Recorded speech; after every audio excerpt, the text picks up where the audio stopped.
मनोबुद्धिहङ्कारचित्तानि नाहं न च श्रोतजिह्वे न च घ्राणनेत्रे न च व्योमभूमिर्न तेजो न वायु चिदानन्दरूपः शिवोऽहं शिवोऽहं न च प्राणसंज्ञो न वै पञ्चवायु न वा सप्तधातुर्न वा पञ्चकोश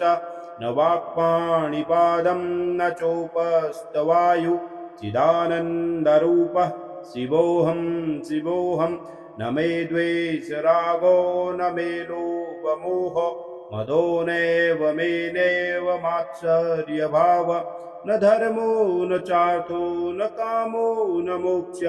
चिदानन्दरूपः शिवोऽहं शिवोऽहं न पुण्यं न पापं न सौख्यं न दुःखं न मन्त्रं न तीर्थं न वेदा न यज्ञः अहं भोजनं नैव भोज्यं न भोक्ता चिदानन्दरूपः शिवोऽहं शिवोऽहं न मे मृत्युशङ्का न मे जातिभेद पिता नैव मे नैव माता न जन्म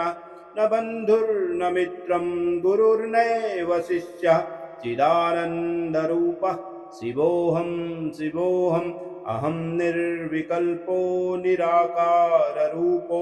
विभुत्वाच्च सर्वत्र सर्वेन्द्रियाणां न चासङ्गतं नैव मुक्तिर्न मेह चिदानन्दरूपः शिवोऽहं शिवोऽहं चिदानन्दरूपः शिवोऽहं शिवोऽहम्